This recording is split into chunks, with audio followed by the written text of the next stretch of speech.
ini dia seorang pahlawan olahraga legendary yang saya nonton pas saya kecil di TV. Saya bisa ketemu, luar biasa, sangat honor banget. Thank you so much Mbak Yayu. Thank you Appreciate. juga udah bisa berada di sini. Akhirnya mungkin kan bisa ngobrol-ngobrol juga Iya, iya. sambil sharing juga Iya, ya. iya, iya. Ini Barangkali. yang saya bingung Mbak Yayu ya, zaman dulu terutama ya, keluarga tenis itu baru populer, bukan kayak badminton gitu contohnya. True. Kenapa sih Mbak Yayu bisa mulai tiba-tiba masuk tenis? Siapa yang suruh atau siapa yang bikin Anda jadi pengen masuk ke tenis ya?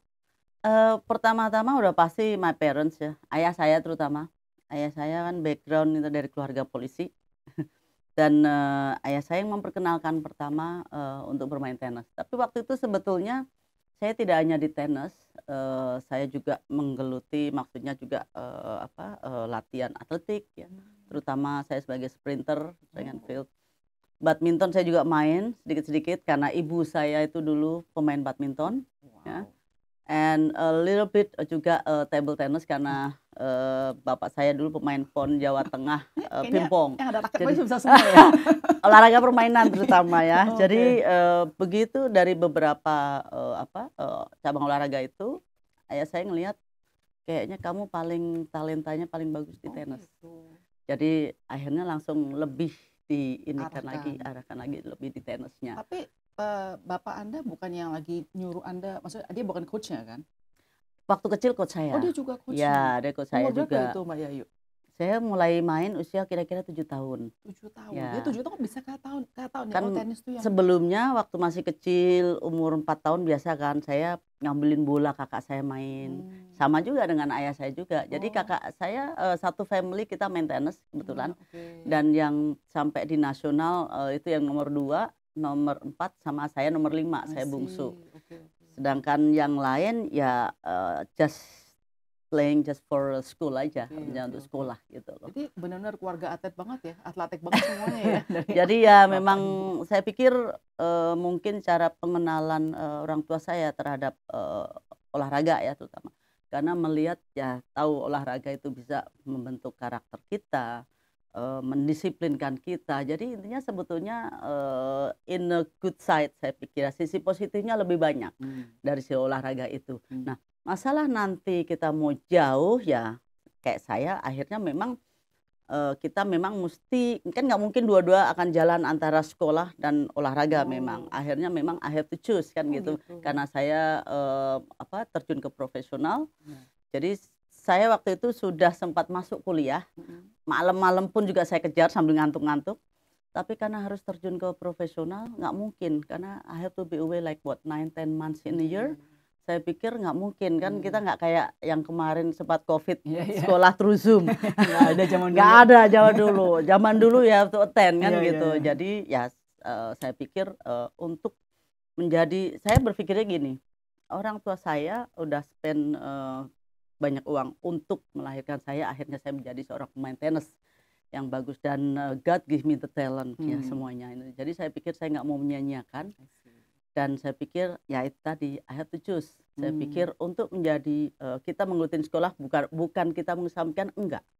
Tapi kapan aja bisa kita kejar sekolah. Tapi kalau kita untuk menjadi seorang juara, saya pikir itu ada momennya. Nah, itu kan karir itu kan nggak lama. Benar. Jadi saya decide untuk itu waktu itu tahun I have to decide tahun 90.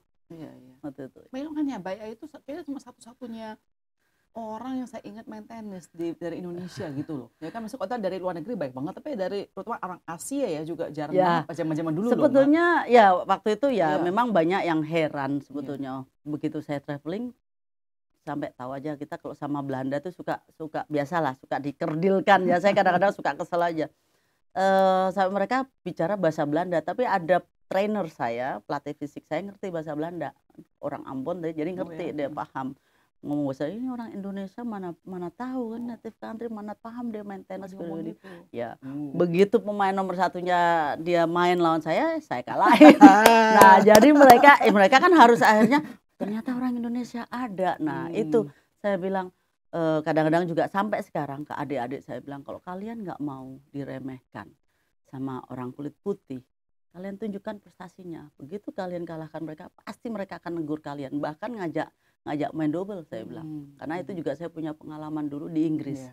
Pemain nomor satunya Inggris saya kalahin. Joe Duri itu. Dia dulu pernah top 10 saya udah pasti. Nah saat itu seorang Martina Navratilova, dia kan main mungkin untuk tahun terakhir. Joe Duri pengen sekali ingin lawan, wah saya pengen, karena beberapa kali dia ketemu dengan Navratilova, dia pengen mungkin untuk terakhir farewell untuk main dengan Navratilova. Tapi saya kalahin. Jadi otomatis agak disappointed kan. Tapi next day pelatihnya langsung datengin ke saya. Ya, do you wanna play doubles with Joe? Saya bilang, excuse me? Saya bilang, saya agak-agak ini gitu kan, agak-agak surprise. Well, Joe is a good player. Ya, well, you're a good player too. Saya bilang, why he choose me? Saya pertama kan agak-agak inilah tuh. Ya, because you're a good player. Jadi dari situ makanya saya bilang caranya kita ingin supaya mereka respect sama kita dan hormat sama kita, ya kita kalahin dulu. Kalau enggak bakal, mereka selalu pasti akan meremehkan. Saya memiliki experience 3 tahun pertama di Wimbledon. Waktu tiap kali mau latihan itu kan memang sangat crowded, tapi lapangan kan banyak. Saya bilang, saya mau latihan. Bilang, oh yes, well you only allow once a day. Saya bilang, excuse me, kita biasa latihan, biasa 5 jam sehari. Oke, di dalam suatu event biasanya kita bisa 2-3 jam lah, karena itu kan udah intens untuk menuju turnamen. Tapi saya cuma dikasih sehari. Saya bilang, wah mesti cari akal. Tapi anyway, first year saya masuk babak 4, second year, third year, saya konsisten sekali. The fourth year akhirnya begitu saya nyebut saya mau practice, nyebutin nama saya, oh yes certainly Miss Basuki, what time would you like, how many times, baru deh. Itu bukan karena rasisme ya, Mbak Yayu? Saya tidak mau menganggap itu sebuah rasis, itu di Inggris, karena saya hanya melihat bahwa ya mereka terlalu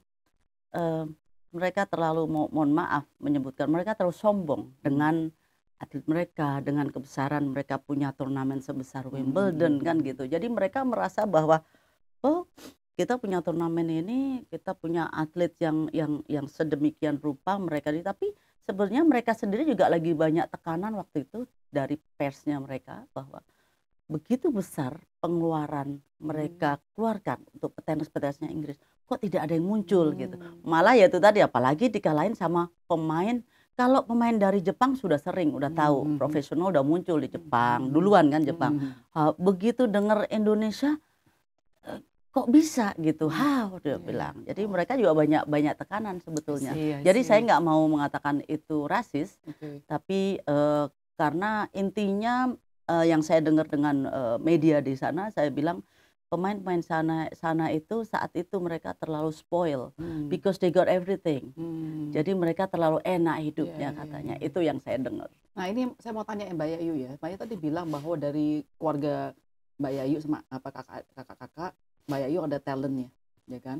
Apakah seorang yang nggak ada talentnya, tapi dengan kerja keras ngotot-ngototnya bisa sesukses Mbak Yayu? Possible.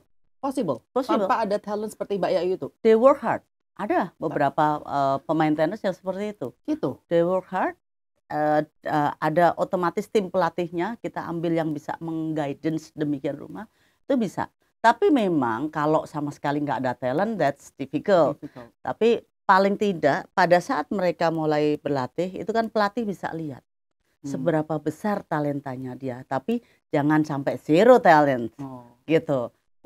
Jadi bukan, karena gini, kebiasaan ya saya tidak mau mengatakan orang Indonesia, tapi sebagai kebiasaan manusia juga yang talentanya begitu tinggi, mereka kan juga terkenal kadang-kadang menggampangkan dan males seperti itu. Itu ada sering terjadi. Tapi orang yang less talent but they wanna work hard, itu hasilnya malah bisa bagus dari orang yang memiliki talenta yang besar. Oke, jadi misal contohnya atlet secara umum ya Mbak Yayu ya, berapa persen sih yang harus dimiliki sebagai talent, berapa persen harus kerja kerasnya, disiplinnya? Kalau untuk work hard pasti gini, walaupun orang memiliki talenta yang bagus, if they don't want to work hard, forget it. Semua harus kerja keras. Sama saya ya, kita pernah mengalami masa muda, pernah mengalami masa anak-anak ya. Saya pada saat usia anak-anak tahulah kadang-kadang kita ingin bermain juga. Kadang-kadang saya kadang-kadang mesti fokus latihan, tapi masih ingin kadang-kadang sesekali bermain. Ada yang mencap saya bahwa saya malas. Sebetulnya bukan itu, tapi ya itu tadi, namanya kita di junior, kadang-kadang ada masanya seperti itu. Tapi begitu I decide to turn pro, no way, nggak ada No itu more yang namanya malas. playing. No more playing. 5 to 7 hours itu udah completely at daily basis kita udah. Oke. Jadi dari pagi pulang rumah juga malam seperti itu. Jadi kadang orang mungkin akhirnya tidak melihat saya bagaimana saya mulai commit to it kan gitu. Itu semua harus dari komitmen kita. Self discipline udah pasti saya dari kecil kalau bicara self discipline ya. Jadi ya itu tadi saya bilang ada memang masa-masanya. Nah itu biasanya pelatih yang pinter harus ada tarik ulurnya. Karena kita nggak bisa nyalain when they're a kid. Ya, you cannot just force it completely to 100% effort kan gitu. Jadi ini kita juga harus punya we have to dive inside psikologisnya mereka jangan sampai kena kan gitu. Jadi itu memang kita juga membutuhkan bagaimana pendekatan seorang pelatih. Jadi yang saya bilang juga walaupun dia less talent, tapi kita inspire, kita motivate mereka, akhirnya mereka bisa sedemikian rupa bisa jadi bagus. Ada salah satu contoh atlet kita sebetulnya nggak usah jauh-jauh. Memang dia nggak sampai yang sejauh ini, tapi anak ini dibilang talenta dibanding yang lain jauh. Masih bagus. Jauh lebih bagus kan? Dia ini talentanya luar biasa. Saya bilang enggak less talent. Gitu, ya less talent. Tapi dia work hard, dia apapun semuanya dikerjakan, dia bisa tembus top 100 dunia. Biasa, anaknya sekarang tinggal di Amerika. Saya kenal banget. Saya tahu banget. Nah, paling enak kalau saya kebetulan kerja kadang-kadang waktu itu karena dia junior saya kita saling kasih masukan dan dia kebetulan sama saya juga bukan nurut tapi maksudnya respect ya kan, karena kita ngasih sisi positif ya, kita saling tukar pikiran, kadang traveling juga dulu kan suka bareng. Jadi ingat dari sisi positif, Mbak Yayu ini bisa dicontoh. Jadi seperti itu kita saling memotivate. Walaupun yang saya bilang talentnya nggak sebesar kita dulu punya Angelique, kita punya Wina Prakusa, jauh dibanding mereka talentnya. Tapi dia bisa ranking 80 dunia. How? Kan gitu. Kerja keras. Ya kerja keras. Mbak Yayu bisa nggak dulu explain ya pas Mbak Yayu masih jadi pro, tipikal latihan hari itu kayak gimana sih, dari pagi di berapa, gimana, bisa ceritain nggak? Oke, waktu saya kecil ya kita mulai dari awal ya. Kecil bangun pagi otomatis habis itu kan masuk lapangan dulu itu coba berapa? sejam. Itu berapa? Itu 5:30 ya. 5:30 bangun. 5:30 kan karena lapangan sebelah aja. Lapangan sebelah masuk lapangan 1 jam. Habis itu langsung mandi, kadang sarapan lari-lari ke sekolah. Untuk ke sekolahnya nggak jauh. Sama juga about maybe not even 1 kilometer lah. Kita lari kadang atau naik sepeda gitu. Nah, itu every morning 1 jam sama ayah saya dulu. Pulang dari sekolah, saya biasa latihan dulu di tembok, pukul dulu tembok. Habis itu dipanggilin sparring partner ya, dia juga kadang-kadang bisa correction juga. Itu ada pelatih dari dulu kan IKIP namanya, bukan UNJ kan, dulu masih IKIP. Dosen ini tiap siang nemenin saya untuk sparring. Dan juga mengkontrol saya latihan servis semuanya sampai nunggu ayah saya pulang. Jam berapa itu? Itu saya pulang sekolah 11:30, 12:30 saya masuk lapangan ya. Masuk dulu sejam servis bla bla bla, terus saya makan dulu ya.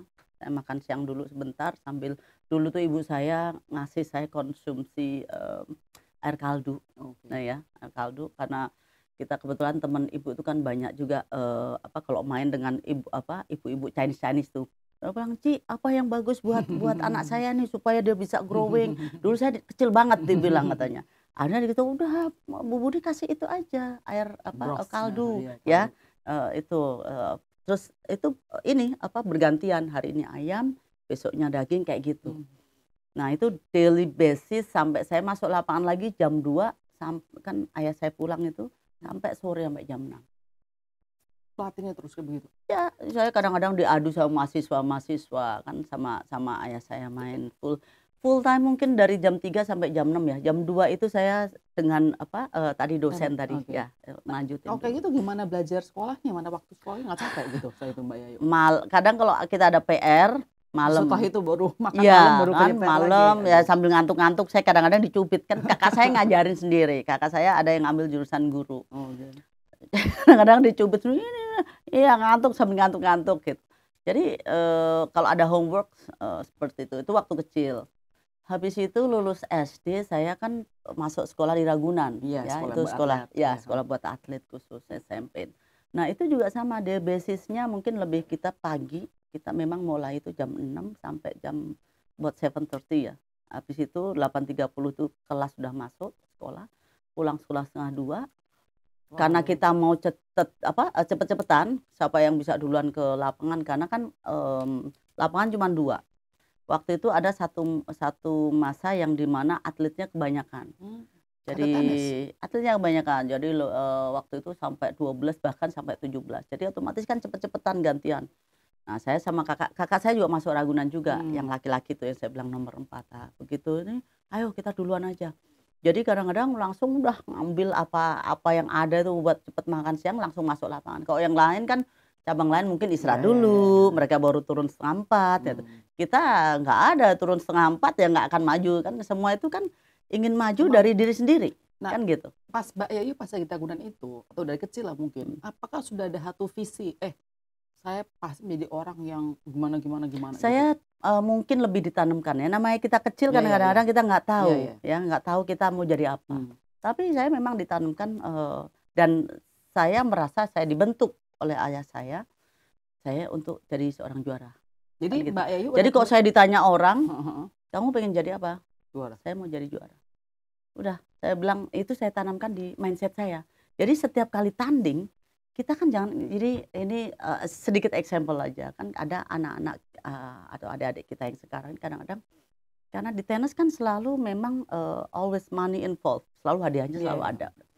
Kalau mindsetnya berbeda, saya ada satu masa saya tanya, saya kan pernah menjadi seorang mentor dan juga pemotivator dari adik-adik. Saya bilang, kalian ini kenapa mau jadi atlet atau apalagi khususnya tenis? Langsung cepet mau cari uang tante. Gitu. Oke, saya bilang nggak salah. Saya bilang, tapi kalau kalian tanamkan di mindset kalian bahwa kalian ingin menjadi seorang juara, uang datang sendiri.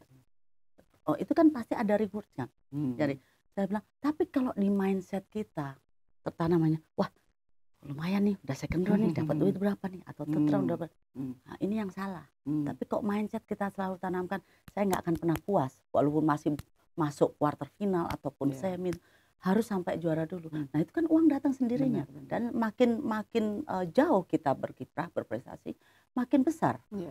Saya setuju banget. Iya kan, makin besar rewardnya kan gitu. Iya. Apalagi sekarang sebetulnya mereka enak sekali main buat negara, rewardnya besar. Kita dulu kan, nah sampai saya kadang-kadang suka diledek sama temen. Wah kamu main buat negara kok selalu borongan thank you. Maksudnya apa ya? Saya bilang, ya kan karena ya pemerintah belum ada perhatian khusus dulu yang dimana bagaimana mengapresiasi seorang atletnya, seorang juaranya. Akhirnya mereka ya otomatis kan terima kasih kan gitu. Kok sekarang kan semuanya udah ada.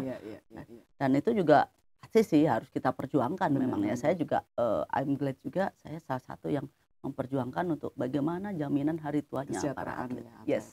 Saya setuju banget dengan ngomongan Mbak Ayu ya. Saya pernah juga ditanya gimana cara jadi orang yang mau jadi orang kaya. Saya bilang kamu punya mindset nggak boleh jadi orang kaya. Mindset kamu dalam kamu membantu orang lain, nanti Tuhan bisa kasih. Exactly. Jadi bukan itu nanti akan targetnya bukan uangnya gitu loh. Semakin banyak kita membantu orang, ada aja kok. Rezeki itu udah diatur Tuhan kok. Saya ngeliat gitu. Jadi tangannya udah, garis tangannya udah ada yang ngatur. Jadi Mbak Yayu kapan sih mulai merasakan ada turning point nggak sih di mana wow, I'm actually very very good gitu loh. Turning point saya gini, saya sebetulnya belajar dari sisi pada saat saya bukan berada di bawah tapi agak feeling burnout. Itu kira-kira tahun 96 itu saya ada rasa burnout ya, merasa jenuh. Saya kayaknya kok main gitu. Saya bilang waktu itu sama suami saya yang waktu itu akhirnya udah menjadi pelatih saya. Dia pemain Davis Cup juga dulu. Saya bilang, wah saya kayaknya mulai jenuh. Saya bilang, kayaknya seperti ini terus. Terus akhirnya cuman Denny, ayo nggak apa-apa kalau if you wanna start a real family, I'm ready. Kita siapkan aja. Tapi akhirnya jangan sampai nanti begitu udah di set seperti itu, cuman akhirnya jadi menyesal. Nah, di situ saya mikir, ya. Nah, sekarang saya mainkan untuk diri saya sendiri. Walaupun memang di belakang nama Indonesia pasti tertera, tapi kita main di lapangan semuanya kan untuk untuk diri saya sendiri. I go everywhere, kita juga spend our own expenses, semuanya kan untuk dari diri saya sendiri. Akhirnya di situ saya berpikir, iya ya, kalau enggak saya coba enjoy aja. Akhirnya saya lebih nikmati, lebih enjoy. Bahkan saya sampai latihan fisik pun nggak ada capeknya. Itu turning point di tahun 97. Di situ tahun yang dimana kisah saya bisa tembus di top 20 akhirnya. Saya di peringkat 19 untuk di tunggal, akhirnya peringkat 9 di ganda. Memang karena sebetulnya di ganda ini saya ada kesempatan untuk bisa menjadi salah satu yang terbaik top 4 dunia. Karena ada beberapa teman yang mereka top 1-2-nya itu ngajak saya main karena partnernya mereka retired, mereka ngajak saya main. Tapi saya bilang sama mereka terus terang aja, saya kan mengutamakan single daripada double. Double buat saya ingin having fun with my partner. Saya bilang. Jadi kita di dalam itu bisa communicate, bisa punya teman banyak. Jadi gimana caranya supaya kita nggak jenuh. Jadi saya menjaga itu. Nah di situ saya bilang, oh oke, I understand you. It's fine, it's okay. Udah. Jadi tetap aja walaupun saya partner dengan yang teman ya di sekitar teman, tapi juga bukan yang kita jelek. Kita masuk championship, kita pernah juara Canadian Open, pernah juara Los Angeles kayak gitu-gitu, pernah juara di Dubai yang kemarin baru terjadi juga. Jadi ada 9 title juga yang kita pernah jadi juara, dan saya pernah semifinalis US Open kan. Tapi tetap buat saya karena ya itu tadi apa yang sudah tertanam di saya bahwa single you have more lebih ada pride ya, pasti ya kan, lebih terkenal biasanya kalau single players kan gitu ya. Jadi saya berpikirnya di situ. Nah itu turning point di tahun 97. Akhirnya saya lebih nikmatin, lebih enjoy, hasil saya lebih bagus itu, ya. Saya semifinalis Canadian Open, quarter finalis Wimbledon kayak gitu. Jadi banyak event semifinalis Los Angeles. Jadi ada big moment yang akhirnya saya bisa tembus gitu.